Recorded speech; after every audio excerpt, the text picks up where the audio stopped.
केंद्र सरकार के खिलाफ उपराष्ट्रपति धनखड़ ने खोला मोर्चा। एमएसपी के साथ साथ कई मुद्दों को लेकर कर दी बड़ी मांग। दरअसल आपको बता दें कि आजकल फिर किसान लोग अपनी मांगों को लेकर सड़कों पर हैं, प्रोटेस्ट कर रहे हैं। कई किसानों के गिरफ्तार होने की सूचना आई है। अब इसी को लेकर लगातार किसान प्रदर्शन वो मजबूती पकड़ते जा रहा है, मजबूती के साथ सड़कों पर उतरने के लिए अपनी पूरी प्लानिंग करता नजर आ रहा है। लेकिन इसी बीच केंद्र सरकार के खिलाफ मोर्चा खोलने लगे उपराष्ट्रपति धनखड़। एक वीडियो सोशल मीडिया पर वायरल हो रहा है जिसमें उपराष्ट्रपति केंद्र सरकार से मांग कर रहे हैं कि उनको एमएसपी दो। किसान भारत माँ का दिल है।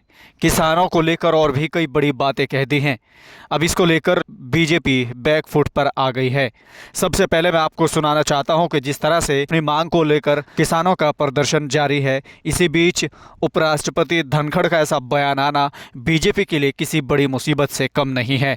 आइए सबसे पहले हम आपको सुनाते हैं कि उपराष्ट्रपति धनखड़ जी ने क्या कुछ कहा है किसानों को लेकर। किसान को एमएसपी गारंटी कानून चाहिए। खुले मन से देखो, खुले मन से सोचो, आकलन करो, देने के क्या फायदे, नहीं देने का क्या नुकसान है। आप तुरंत पाओगे इसमें नुकसान ही नुकसान है। दूसरा, एग्रीकल्चर मिनिस्टर ने लिखित में जो वादा किया उसका क्या हुआ। 2018 की बात कर रहा हूं मैं, और गत वर्ष से वार्ता चली तब भी मैंने मेरी चिंता व्यक्त की थी। अंतरकाल में क्या हुआ।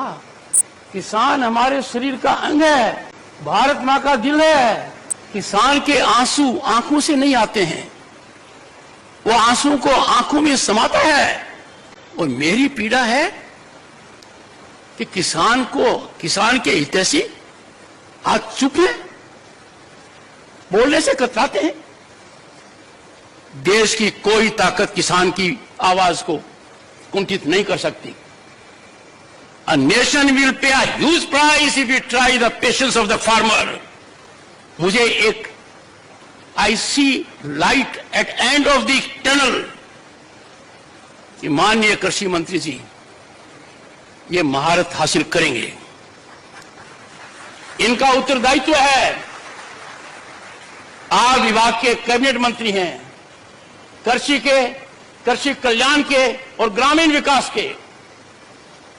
आपका आकलन इतिहास इसी दूरी पर करेगा। ये देश के उपराष्ट्रपति धनखड़ जी हैं जो किसानों के समर्थन में बेबाकी से अपनी आवाज उठा रहे हैं। अब से पहले इन्होंने ऐसी आवाज नहीं उठाई है, वो अलग विषय है। लेकिन फिलहाल जिस तरह से किसानों को लेकर इन्होंने बेबाकी से अपनी आवाज उठाई है और लगातार ये कहा कि किसानों की आवाज कोई दबा नहीं सकता है। उन्होंने मांग की है कि किसानों को एमएसपी दो। साथ ही कृषि मंत्री उनको लेकर भी उन्होंने जो बातें कही हैं कि जो आपने वादे किए थे, जो आपने लिखित में दिया था, उन पर आप खरे नहीं उतरे हैं। अब आपको ज़रूरत है कि आप इन पर खरे उतरें। साथ ही उन्होंने सरकार से बड़ी बड़ी मांग कर डाली है। उन्होंने कहा है कि किसान भारत माँ का दिल है, किसान हमारे अंग का एक हिस्सा है। इसको लेकर उपराष्ट्रपति धनखड़ ने केंद्र सरकार में मंत्री और केंद्र सरकार को आड़े हाथ ले लिया है। अब आपको बता दें कि जिस तरीके से किसान लोग सड़कों पर हैं अपनी मांगों को लेकर, अपनी मांग पूरी कराने के लिए, वो लगातार सड़कों पर हैं। इस बार सुनने में जो आ रहा है, सूचना जो मिल रही है कि इस बार किसान लंबे आंदोलन की प्लानिंग करके सड़कों पर उतरा है। अब देखने वाली बात ये होगी कि उपराष्ट्रपति के दिए इस भाषण से सरकार जागती है या फिर कुंभकर्ण की नींद सोती रहेगी। फिलहाल के लिए सिर्फ इतना ही। मिलते हैं फिर से एक और नए वीडियो के साथ। खुदा हाफिज़।